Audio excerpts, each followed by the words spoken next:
Hello दोस्तों, स्वागत है आपका मेरे यूट्यूब चैनल परीक्षा प्लान में। तो चलिए आज की जियोग्राफी की क्लास को शुरू करते हैं। क्लास 7th की बुक का चौथा चैप्टर है वायु। तो वायु के बारे में पढ़ेंगे। लिखा है हमारी पृथ्वी चारों ओर से वायु की घनी चादर से घिरी हुई है, जिसे वायुमंडल कहते हैं। पृथ्वी पर सभी जीव जीवित रहने के लिए वायुमंडल पर निर्भर हैं।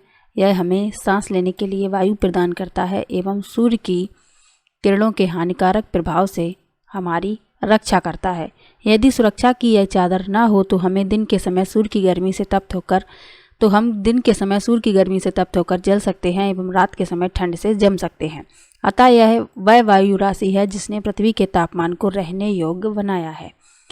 तो पृथ्वी जो है वायु की घनी चादर से घिरी हुई है, जिसे वायुमंडल कहते हैं, और यह सभी जीवों के लिए बहुत आवश्यक है, क्योंकि सभी जीव जीवित रहने के लिए इसी पर निर्भर हैं। क्योंकि यह हमें सांस लेने के लिए वायु प्रदान करता है।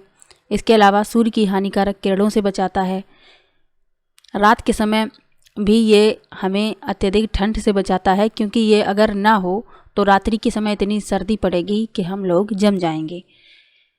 तो पृथ्वी पर रहने योग्य तापमान जो है वह वायुमंडल के द्वारा ही संभव है। आगे लिखा है वायुमंडल का संगठन। अब वायुमंडल में क्या क्या है, कौन कौन सी गैस का कितना कितना प्रतिशत है, इसके बारे में जानेंगे।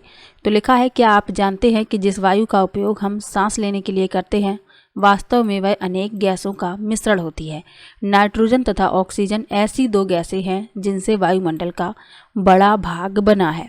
यहाँ आप इस चित्र के माध्यम से समझ सकते हैं कि नाइट्रोजन 78% यानी सबसे ज़्यादा नाइट्रोजन है, 21% ऑक्सीजन है और 1% में अन्य गैसें आती हैं, कार्बन डाइऑक्साइड, आर्गन, अन्य सभी जो गैसें हैं वो 1% में आती हैं, जिसमें कार्बन डाइऑक्साइड कितना है 0.03%, आर्गन है 0.93% और अन्य गैसें हैं 0.04%। तो सर्वाधिक मात्रा किसकी है, नाइट्रोजन की है, उसके बाद ऑक्सीजन की। तो इन दोनों की मात्रा को याद रखना है, क्योंकि यहाँ से प्रश्न पूछा जाता है। आगे लिखा है carbon dioxide, helium, ozone, argon एवं हाइड्रोजन कम मात्रा में पाई जाती हैं। इन गैसों के अलावा धूल के छोटे छोटे कण भी हवा में मौजूद होते हैं।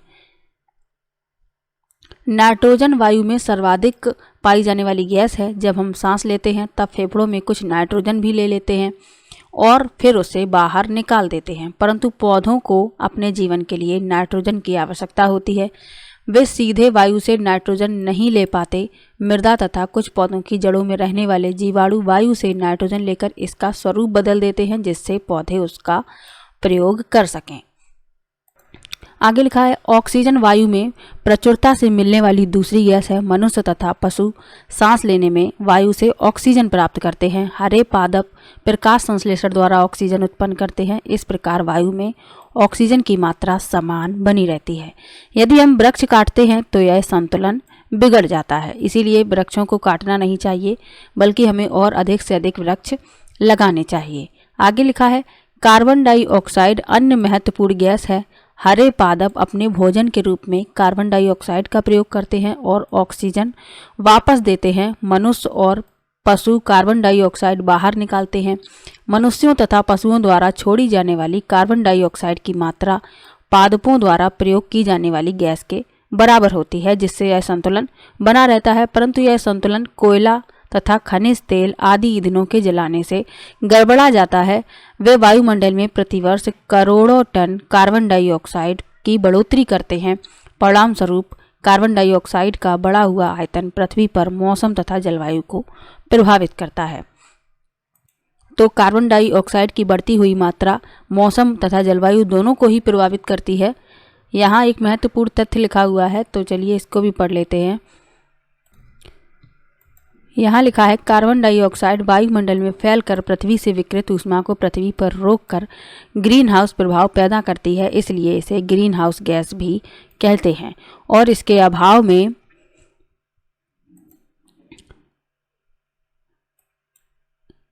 अभाव में धरती इतनी ठंडी हो जाती है कि इस पर रहना असंभव होता है। किंतु जब कारखानों एवं कार के धुएं से वायुमंडल में इसका स्तर बढ़ता है तब इस ऊष्मा के द्वारा पृथ्वी का तापमान बढ़ता है। इसे भूमंडलीय तापन यानी ग्लोबल वार्मिंग कहते हैं।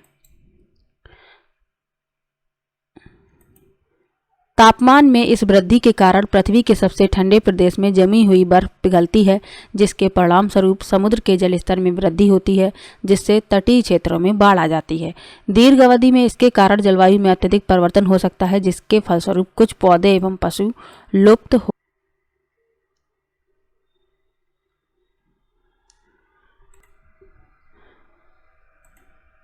अब लिखा है वायुमंडल की संरचना के बारे में, और इससे आपको एक प्रश्न मिलेगा, तो ध्यान से समझ लीजिए। लिखा है हमारा वायुमंडल 5 परतों में विभाजित है। इसके पहले भी बता चुके हैं, एक लेसन में ये आया था। जो पृथ्वी की सतह से आरंभ होती हैं ये हैं क्षोभ मंडल, समताप मंडल, मध्य मंडल, बाह्य मंडल एवं बहिर्मंडल। तो ये क्रम से लगाने के लिए आती हैं, इनका क्रम पूछा जाता है तो क्रम आप लोग याद रखिएगा। सबसे पहले है पृथ्वी के समीप क्षोभ मंडल, उसके बाद समताप मंडल, फिर मध्य मंडल, फिर वायुमंडल, फिर बहिर्मंडल। यहाँ इस चित्र में भी आप समझ सकते हैं, इस चित्र में भी समझाया जा रहा है। अब सभी के बारे में अलग अलग लिखा हुआ है, तो चलिए पढ़ लेते हैं। लिखा है क्षोभ मंडल। अब क्षोभ मंडल के बारे में पढ़ लेते हैं। यह परत वायुमंडल की सबसे महत्वपूर्ण परत है। इसकी औसत ऊंचाई 13 किलोमीटर है। हम इसी मंडल में मौजूद वायु में सांस लेते हैं। मौसम की लगभग सभी घटनाएं जैसे वर्षा, कोहरा एवं ओलावर्षण इसी परत के अंदर होती है। तो प्रश्न पूछा जाता है कि मौसम संबंधी घटनाएं किस मंडल में होती हैं, तो या किस परत में होती हैं, तो वह क्षोभ मंडल में संपन्न होती हैं। ये याद रखिएगा, और ये प्रश्न पूछा भी जा चुका है। अगला है समताप मंडल। तो समताप मंडल के बारे में एक प्रश्न पूछा जाता है कि जो हवाई जहाज हैं वो किस परत में उड़ाए जाते हैं, तो वह समताप मंडल में उड़ाए जाते हैं, ये याद रखिए। तो समताप मंडल के बारे में लिखा है क्षोभ मंडल के ऊपर का भाग समताप मंडल कहलाता है। यह लगभग 50 किलोमीटर की ऊंचाई तक फैला है। यह परत बादलों एवं मौसम संबंधी घटनाओं से लगभग मुक्त होती है। इसके फलस्वरूप यहाँ की परिस्थितियाँ हवाई जहाज उड़ाने के लिए आदर्श होती हैं। समताप मंडल की एक महत्वपूर्ण विशेषता यह है कि इसमें ओजोन गैस की परत होती है। यह परत सूर्य से आने वाली हानिकारक गैसों से हमारी रक्षा करती है। तो एक प्रश्न ये भी पूछा जाता है कि ओजोन परत किस मंडल में पाई जाती है, तो वह समताप मंडल में पाई जाती है। ये भी याद रखिए, इस लेसन से काफ़ी प्रश्न बनते हैं। अब है मध्य मंडल। मध्य मंडल से भी पूछा जाता है। लिखा है यह वायुमंडल की तीसरी परत है। यह समताप मंडल के ठीक ऊपर होती है। यह लगभग 80 किलोमीटर की ऊंचाई तक फैली है। अंतरिक्ष में प्रवेश करने वाले उल्कापिंड इस परत में आकर जल जाते हैं। और यही प्रश्न पूछा गया है जनवरी 2021 में जो पेपर हुआ था, बिल्कुल यही लाइन उसमें छपी हुई है कि अंतरिक्ष से प्रवेश करने वाले उल्कापिंड किस परत में आकर जल जाते हैं, तो वह मध्य मंडल में आकर जल जाते हैं। यहाँ आप चित्र में देखते चलिए, ये है क्षोभ मंडल, यहाँ से यहाँ तक ये समताप मंडल है, यहाँ तक इसकी सीमा है। इसके ऊपर है मध्य मंडल, फिर वायुमंडल, और ये रहा बहिर्मंडल सबसे ऊपर।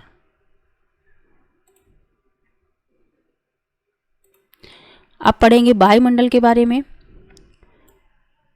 लिखा है बाह्य वायुमंडल में बढ़ती ऊंचाई के साथ तापमान अत्यधिक तीव्रता से बढ़ता है। आयन मंडल इस परत का एक भाग है।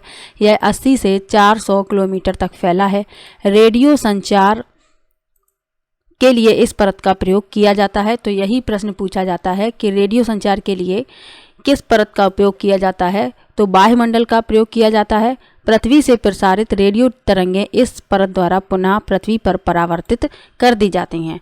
तो इसी से प्रश्न बनता है इस लाइन से, तो आप लोग याद रखिए इस परत से यही प्रश्न पूछा जाता है। अगला प्रश्न है बहिर्मंडल।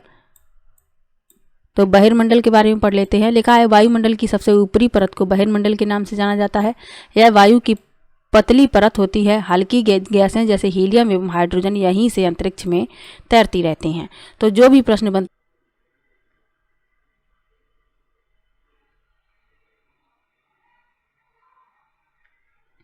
तो जो भी प्रश्न बनते हैं इनसे सभी बता दिए हैं, आप लोग कहीं नोट कर लीजिए या याद रखिए कि ये प्रश्न जरूर ही पूछे जाते हैं, तो इनको याद रखिएगा। अब है मौसम एवं जलवायु, यानी मौसम और जलवायु क्या है इसके बारे में पढ़ेंगे।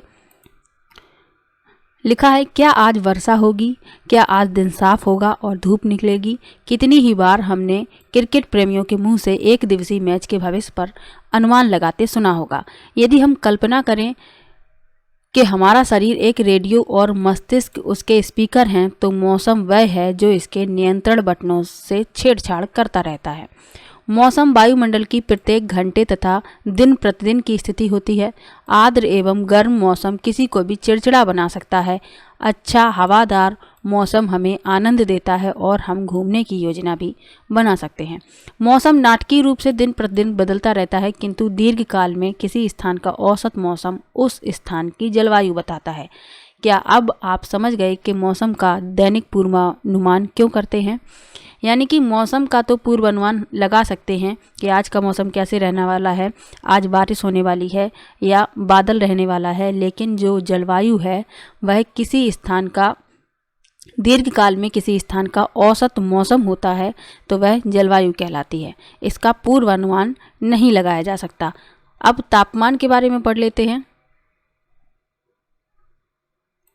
तो चलिए तापमान के बारे में पढ़ते हैं। लिखा है, आप प्रतिदिन जिस तापमान का अनुभव करते हैं वह वायुमंडल का तापमान होता है। वायु में मौजूद ताप एवं शीतलता के परिमाण को तापमान कहते हैं। वायुमंडल का तापमान केवल दिन और रात में नहीं बदलता, बल्कि ऋतुओं के अनुसार भी बदलता रहता है। शीत ऋतु की अपेक्षा ग्रीष्म ऋतु ज़्यादा गर्म होती है। यहाँ आप देख सकते हैं मौसम की जानकारी के लिए जो यंत्र हैं, तापमापी ये तापमान मापता है, वायुदाब मापी ये वायुदाब मापी है और वायुदाब मापता है, वर्षा की मात्रा मापता है वर्षा मापी, और वात दिक्दर्शी पवन की दिशा दर्शाता है। और ये प्रश्न पूछा गया है, वात दिक्दर्शी का प्रयोग किसके लिए करते हैं, ये प्रश्न पूछा गया है 2018 में। तो आप लोगों को याद रखना है, पवन की दिशा मापने के लिए वात दिक्दर्शी का प्रयोग करते हैं। सभी प्रश्न एनसीईआरटी से ही बनते हैं। यदि आपने एनसीईआरटी अच्छे से पढ़ लिया तो कोई भी प्रश्न आपका गलत नहीं होगा। आगे लिखा है आतपन, इससे भी प्रश्न पूछा गया है जनवरी 2021 वाले पेपर में। जो प्रीवियस ईयर के पेपर में सॉल्व करवा रही हूँ, तो आप लोग वो भी देखिएगा, क्योंकि एक एक प्रश्न को मैं सॉल्व करवाती जा रही हूँ ताकि आप लोगों को कोई भी परेशानी ना हो, अच्छे से आप पेपर सॉल्व कर सकें।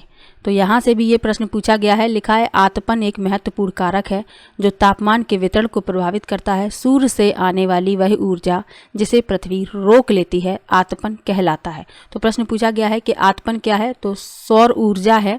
बस इतना ही आप लोगों को याद रखना है। आगे लिखा है, आतपन की मात्रा भूमध्य रेखा से ध्रुवों की ओर घटती है, इसलिए तापमान उसी प्रकार घटता जाता है। तो आतपन की जो मात्रा है भूमध्य रेखा से ध्रुवों की ओर घटती है और उसी प्रकार तापमान भी घटता है। क्या अब आप समझ गए होंगे कि ध्रुव बर्फ से क्यों ढके हुए हैं? यदि पृथ्वी का तापमान अत्यधिक बढ़ जाता है तो यह इतनी गर्म हो जाएगी कि यहाँ कुछ फसलें उग नहीं सकेंगी। गांवों की अपेक्षा नगरों का तापमान बहुत अधिक होता है। दिन के समय एसाफेल्ट से बनी सड़कें एवं धातु और कंक्रीट से बने भवन गर्म हो जाते हैं। रात के समय यह ऊष्मा मुक्त करते हैं। तो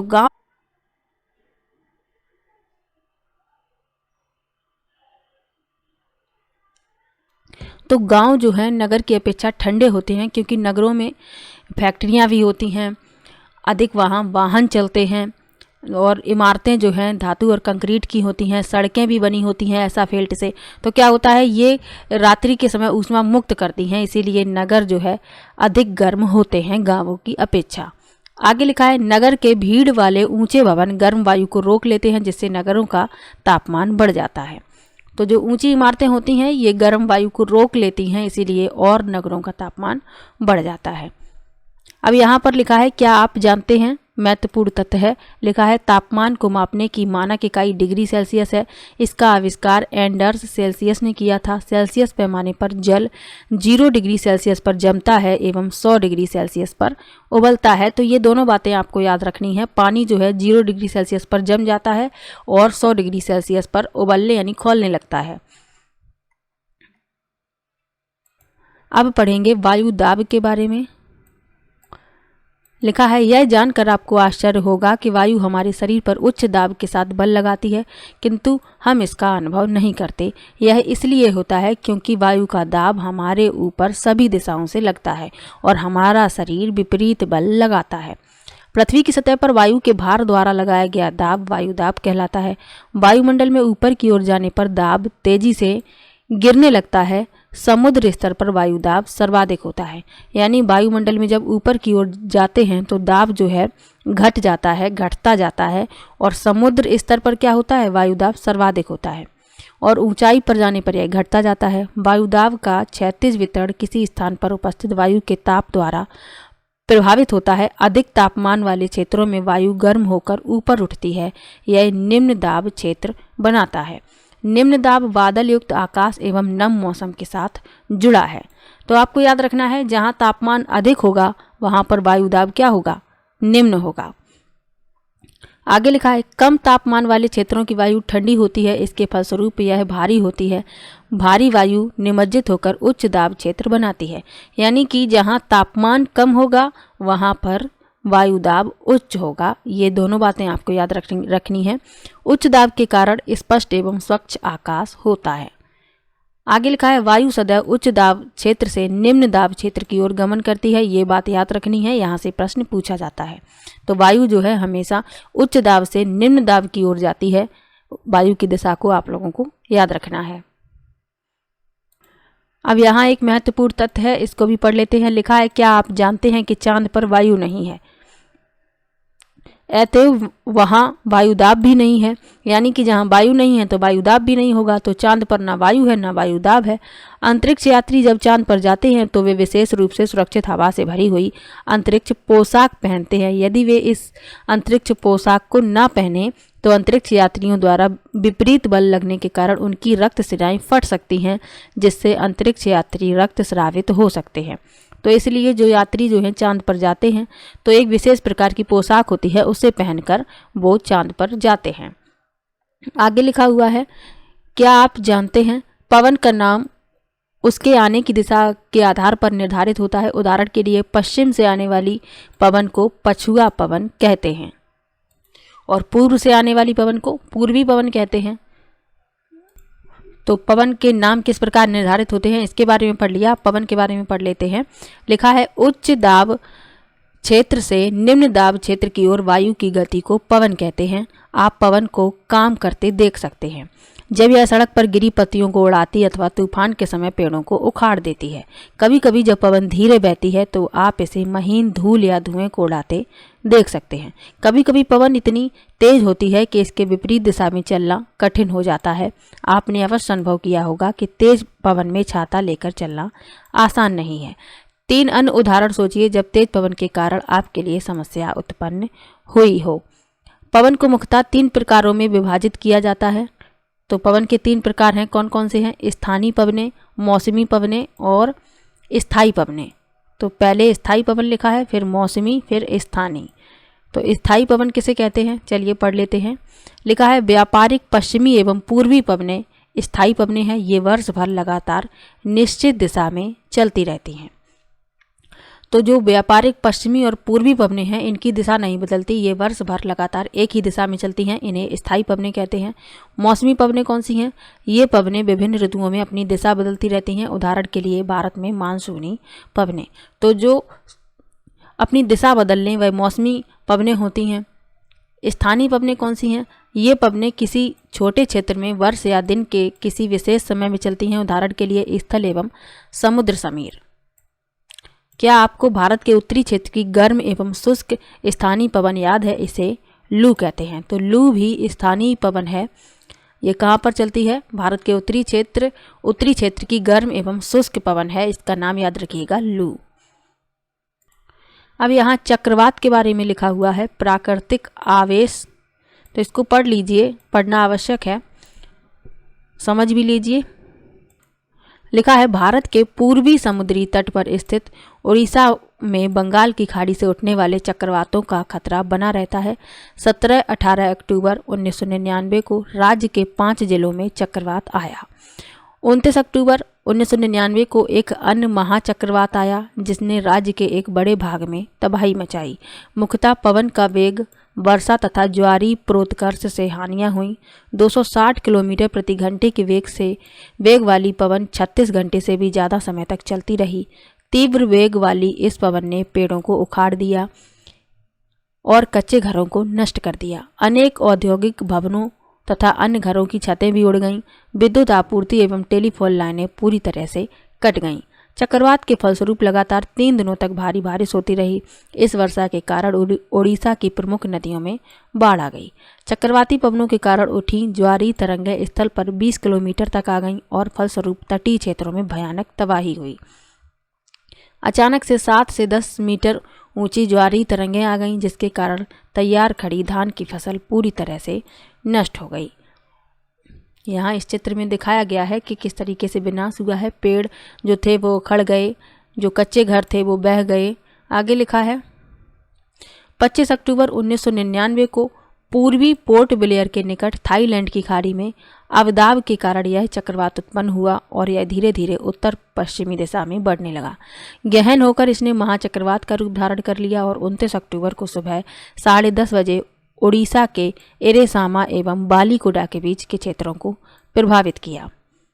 इस महाचक्रवात ने भुवनेश्वर, कटक और 28 तटीय नगरों सहित उड़ीसा के पूरे तट को बर्बाद कर दिया। 130 लाख लोग प्रभावित हुए। बहुत बड़ी संख्या में पशुओं की मौत हो गई। धान, सब्जियों एवं फलों की खड़ी फसलों का भारी नुकसान हुआ। ज्वारी प्रोत्कर्ष से उत्पन्न हुई लवणता के कारण कृषि योग्य विशाल भू क्षेत्र अनुपजाऊ हो गए। साल, सागवान एवं बांस के बागान वाले विशाल भू क्षेत्र नष्ट हो गए। पारादीप एवं कोणार्क के बीच स्थित मैंग्रोव के जंगल लुप्त ही हो गए।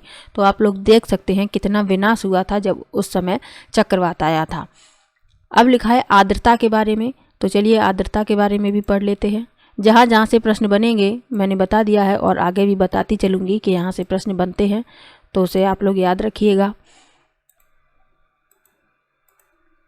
लिखा है जब जल पृथ्वी एवं विभिन्न जलाशयों से वाष्पित होता है तो यह जलवाष्प बन जाता है। वायु में किसी भी समय जलवाष्प की मात्रा को आर्द्रता कहते हैं। यानी वायु में किसी भी समय जलवाष्प की जब मात्रा होती है तो उसे क्या कहते हैं? आर्द्रता। जब वायु में जलवाष्प की मात्रा अत्यधिक हो जाती है तो उससे हम आर्द्र दिन कहते हैं। जैसे जैसे वायु गर्म होती है इसकी जलवाष्प धारण करने की क्षमता बढ़ती जाती है और यह इस प्रकार यह और अधिक आर्द्र हो जाती है। आर्द्र दिन में कपड़े सूखने में काफ़ी ज़्यादा समय लगता है एवं हमारे शरीर से पसीना आसानी से नहीं सूखता और हम असहज महसूस करते हैं। जब जलवाष्प ऊपर उठता है तो यह ठंडा होना शुरू हो जाता है। जलवाष्प संघनित होकर ठंडा होकर जल की बूंदें बनाते हैं। बादल इन्हीं जल बूंदों का एक समूह होता है। जब जल की ये बूंदें इतनी भारी हो जाती हैं कि वायु में तैर ना सकें तब ये वर्षण के रूप में नीचे आ जाते हैं। आकाश में उड़ते हुए जेट हवाई जहाज अपने पीछे सफ़ेद पथ चिन्ह छोड़ते हैं। इनके इंजनों से निकली नमी संघनित हो जाती है। वायु के गतिमान न रहने की स्थिति में यह संघनित नमी कुछ देर के लिए पथ के रूप में दिखाई देती है। तो आप लोगों ने देखा होगा कि जो हवाई जहाज निकलते हैं तो एक सफ़ेद लाइन हो जाती है। तो ये इसी कारण से होती है क्योंकि इंजनों से निकली जो नमी संघनित हो जाती है और वायु जब गतिमान नहीं होती तो यह ऐसी स्थिति में क्या होती है? संघनित नमी कुछ देर के लिए दिखाई देती है। आगे लिखा है पृथ्वी पर जल के रूप में गिरने वाला वर्षा होता है। वर्षा कहलाता है। ज़्यादातर भौम जल वर्षा जल से ही प्राप्त होता है और यही प्रश्न पूछा गया है कि भौम जल का प्रमुख स्रोत क्या है? तो वह वर्षा जल है, इसे याद रखिएगा। आगे लिखा है पौधे जल संरक्षण में मदद करते हैं। जब पहाड़ी पार्श्वों से पेड़ काटे जाते हैं वर्षा जल अनावृत पहाड़ों से नीचे बहता है एवं निचले इलाकों में बाढ़ का कारण बनता है। क्रियाविधि के आधार पर वर्षा के 3 प्रकार होते हैं: संवहनी वर्षा, पर्वतीय वर्षा एवं चक्रवाती वर्षा। तो ये तीनों प्रकार आप लोगों को याद रखने हैं, वर्षा के संवहनी, पर्वतीय और चक्रवाती। आगे लिखा है पौधे एवं जीव जंतुओं के जीवित रहने के लिए वर्षा बहुत महत्वपूर्ण है। इससे धरातल को ताज़ा जल प्रदान होता है। यदि वर्षा कम हो तो जल की कमी तथा सूखा हो जाता है। इसके विपरीत अगर वर्षा अधिक हो तो बाढ़ आ जाती है। यहाँ लिखा है वर्षण के दूसरे रूप हिम, सहिमवृष्टि तथा ओला हैं। ये भी जानना आवश्यक है। तो लेसन बहुत ही अच्छा था, इससे काफ़ी प्रश्न बनते हैं और जहाँ जहाँ से प्रश्न बनते हैं वहाँ बता दिया है, तो आप लोग याद रखिएगा। मिलते हैं नेक्स्ट वीडियो में।